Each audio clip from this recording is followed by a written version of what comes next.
국민의힘이 전당대회를 열고 새 지도부를 선출했죠. 신임 당대표에는 4선의 김기현 의원이 당선됐습니다. 새 집권여당 지도부 선출의 의미와 앞으로의 과제를 정치부 임혜준 기자와 짚어보겠습니다. 어서 오십시오. 어서 오십시오. 안녕하세요. 먼저 새 지도부의 면면부터 좀 설명해 주시죠.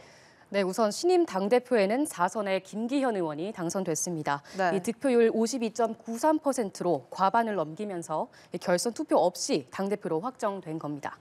결선 투표까지 갈 거란 예상도 적지 않았는데요. 4명의 후보가 치열하게 맞붙은 가운데 1차 투표에서 끝난 것은 상당한 득표율을 올린 것으로 볼 수 있겠습니다. 최고위원으로는 득표순으로 김재원 전 의원, 김병민 전 비대위원, 조수진 의원과 태영호 의원이 선출됐고요. 청년 최고위원으로는 장해찬 청년재단 이사장이 과반 이상의 득표로 뽑혔습니다. 네, 이번 전당대회 열기가 유독 뜨거웠습니다. 역대급 투표율이었죠? 네, 그렇습니다. 국민의힘 전당대회 투표는 나흘간 진행됐는데요. 모바일 투표와 ARS 투표로 진행됐는데 이 마지막 4일차 최종 누적 투표율이 무려 55.1%가 나왔습니다. 83만 7천 명의 선거인당 중 46만 명이 넘는 사람들이 참여한 겁니다. 직전 경선이죠. 이준석 전 대표가 당선됐던 지난 2021년보다도 10%포인트를 웃도는 수치인데요. 당시에도 역대 최고 투표율로 주목을 받았었는데 가장 흥행한 경선 타이틀을 갈아치우게 됐습니다. 네, 55% 굉장히 높은 투표율인데 이렇게 높은 투표율이 나온 이유는 어디에 있습니까? 네, 일단 가장 큰 것은 내년 총선 승리를 목표로 해서 당원들이 결집한 효과라고 볼 수 있을 것 같습니다. 정권은 교체됐지만 현재 의석수가 야당보다 적은 여당이다 보니까 이 법안 하나 국회 문턱을 넘기기가 쉽지 않은 상황이거든요. 이런 답답함의 호소가 당원들에게도 전달되지 않았나 생각됩니다. 아울러 이번 전당대회가 네거티브전으로 흐른다는 말이 나올 정도로 이 후보 간 거친 신경전이 오가지 않았습니까? 네. 또 잠시 후에도 살펴보겠지만 친윤, 비윤 논란 속에 이 윤심의 향배, 또 나경원 전 의원의 출마 포기 등 전당대회 쟁점이 많았는데 이런 것들이 당원들의 투표율을 올린 요인으로 볼 수 있겠습니다. 네, 결국 4선의 김기현 의원이 1차 투표에서 과반 득표를 넘어서면서 당대표가 됐는데 이변이 없었다고 봐야 될까요? 네, 이번 경선 정말 예측 불가했습니다. 김 대표의 과반 득표냐 아니면 다른 세 후보의 활약으로 결선까지 가느냐 관측이 분분했는데요. 결국 김 의원이 웃었습니다. 김 의원은 판사 출신으로 울산 지역 4선 국회의원입니다. 울산시장을 지냈고요. 이준석 전 대표 시절 당 원내대표 직책을 맡았습니다. 김 의원의 당대표 당선 직후 소감 한번 듣고 오시겠습니다. 당대표의 권한은 저희 권리라기보다는 저는 책임이자 의무라고 생각합니다. 온몸을 바쳐서 국민의힘을 성공시키고 윤석열 정부를 성공시키고 내년 총선을 압승으로 이끌어야 할 책임과 의무라고 생각합니다. 우리는 오직 하나의 목표를 향해 달려가야 합니다. 그 목표는 첫째도 민생이고 둘째도 민생이고 그리고 셋째도 오로지 민생입니다. 네, 반면 최고위원들에 한해서는 이변은 없었다는 말이 맞을지도 모르겠습니다. 네. 이준석 사단으로 전당대회에 뛰어든 천하람 전남 순천갑 당협위원장, 허은하 의원과 김용태 전 비대위원, 그리고 이기인 경기도의회 의원까지 이 4명의 후보 모두 지도부 명단에 들지 못했습니다. 네, 경선 열기 굉장히 뜨거웠는데 많은 일이 있었습니다. 그중에 또 가장 논란이 됐던 것은 윤심의 행방이었던 것 같아요. 이 부분도 이야기를 해주시죠. 네, 그렇습니다. 누가 진짜 용산의 지지를 받고 있느냐, 이른바 윤심이 누구에게 있느냐를 두고 후보들 간 경쟁이 일었습니다. 이번 전당대회 경선에 앞서서 당은 일반 여론조사 비율은 제외한 오로지 당원 100% 투표로만 지도부를 선출할 수 있도록 이 당헌을 개정했는데요. 윤 대통령이 국민의힘의 1호 당원이자 간판 얼굴이다 보니 윤심 경쟁이 가열된 이유이기도 합니다. 이 과정에서 특히 나경원 전 의원이 여론조사 1위로 두각을 나타내면서 순식간에 유력 당권주자로 떠올랐었는데요. 저출산 대책위 부위원장직과 당대표직 사이를 저울질했던 나 전 의원은 대통령실과 이딴 마찰을 빚었고 친윤계 압박에 결국 출마의 뜻을 접기도 했습니다. 네, 당대표 후보들이 모두 추려지고 나서도 경선 과정에서도 잡음이 있었잖아요. 네, 그렇습니다. 경선이 막바지로 흐를수록 과열되는 양상이었습니다. 특히 김기현 후보에 대한 안철수, 천하람, 황교안 세 후보의 집중 공세가 계속해서 이어지는 모습을 보였는데요. 아무래도 각종 여론조사에서 김 후보가 1위로 나타나는 결과가 많다 보니 이 집중 견제 대상이 될 수밖에 없었겠죠. 처음에는 황교안 후보가 김 후보의 울산 땅 투기 의혹을 제기하고 안철수, 천하람 후보가 가세했는데 이어서 대통령실 행정관이 사실상 김 후보에 대한 지지를 당원들에게 요청한 이런 정황도 드러나면서 공세는 더 거세졌습니다.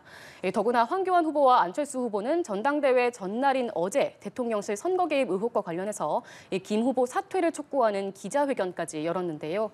공무원의 선거 개입이라 불법이다라는 당대표가 됐는데 이변이 없었다고 봐야 될까요? 네, 이번 경선 정말 예측 불가했습니다. 김 대표의 과반 득표냐 아니면 다른 세 후보의 활약으로 결선까지 가느냐 관측이 분분했는데요. 결국 김 의원이 웃었습니다. 김 의원은 판사 출신으로 울산 지역 4선 국회의원입니다. 울산시장을 지냈고요. 이준석 전 대표 시절 당 원내대표 직책을 맡았습니다. 김 의원의 당대표 당선 직후 소감 한번 듣고 오시겠습니다. 당대표의 권한은 저희 권리라기보다는 저는 책임이자 의무라고 생각합니다.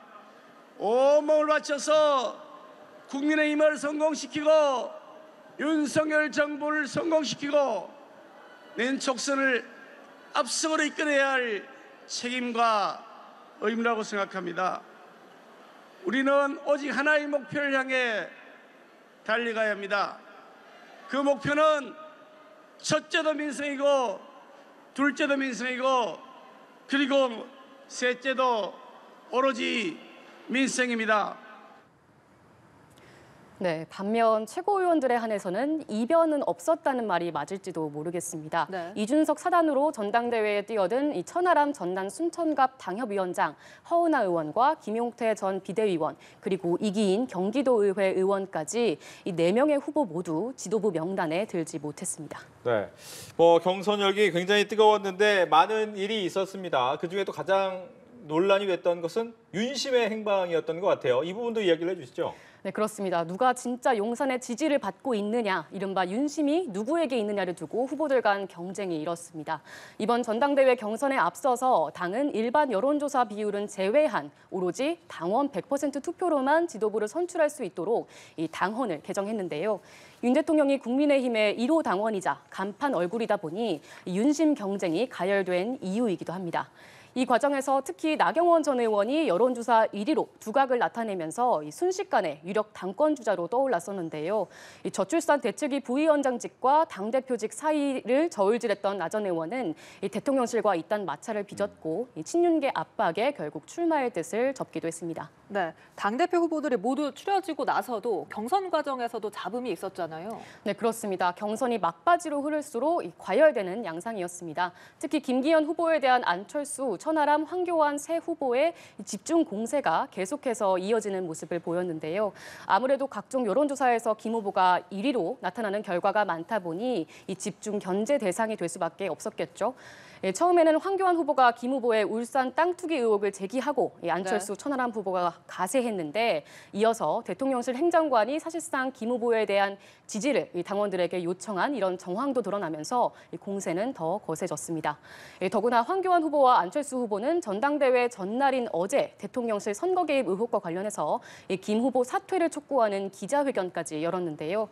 공무원의 선거 개입이라 불법이다라는 의견과 당 경선은 상관없다는 의견 여전히 갈리고 있는 상황이라 이 당내 잡음이 당분간은 이어질 것이라는 관측입니다. 네. 또 이제 신임 지도부 풀어가야 할 여러 가지 과제가 있는데 어떤 게 있습니까? 먼저 민생 문제를 들 수 있을 것 같습니다. 이 화물차 안전운임제 같은 민생 법안들 처리가 늦어지고 있고 국회 계류 중인 법안들도 많습니다. 이 비대위 체제에서 벗어나서 이제 정식 지도부가 꾸려졌으니까 이 집권 여당의 면모를 보여줘야 한다는 요구가 있고요. 이 과정에서 윤 대통령의 국정 운영을 뒷받침하는 안정적 관계 구축도 필요하겠습니다. 둘째는 야당과의 협치인데 다만 현재 가장 큰 카운터파트가 될 제1야당 대표 이재명 대표가 사법 리스크가 걸려 있기 때문에 협치나 소통이 원활히 이루어질 수 있을지는 불투명한 상황입니다. 일단 김 의원은 빠른 시일 내에 이 대표와 만나겠다고 공언을 하긴 했습니다. 무엇보다 중요한 건 총선 승리를 위한 당 정비 작업일 텐데요. 당을 빨리 새 지도부 체제 내에서 안정화시켜서 정부의 각종 개혁 과제들을 완수해야 하는 숙제가 있습니다. 이를 위해서는 빨리 당대표가 이 당내 리더십을 확고히 구축하는 것이 중요해질 것 같습니다. 네, 집권 여당 새 당대표 선출은 전국에도 큰 영향을 미칠 텐데요. 정치권의 반응은 어떻습니까? 네, 보통 새 대표가 선출되면 축하 인사부터 건네는 것이 통례였지만 이번에 야권의 반응은 그야말로 혹평이라고 해도 과언이 아닐 것 같습니다. 네. 더불어민주당은 신임 당대표 선출을 축하해야 마땅하지만 대통령의 당무 개입과 이 땅 투기 의혹으로 얼룩진 김 대표를 축하하긴 어렵다고 비판했는데요. 또 국민의힘 지도부를 거수기로 세운 대통령의 폭정을 국민이 용납하지 않을 것이라면서 대통령실로 화살을 돌리기도 했습니다. 정의당도 김 대표의 부동산 의혹 해명이 뒤따라야 한다면서 동시에 대통령에게 할 말 하는 집권 여당 대표가 필요하다는 것을 명심하라고 꼬집었습니다. 김 대표가 대야 협치를 다짐했지만 쉽지만은 않은 길이 될 수 있음을 예고한 대목으로도 볼 수 있을 것 같습니다. 네, 알겠습니다. 지금까지 정치부 임혜준 기자와 오늘 전당대회 짚어봤습니다. 고맙습니다.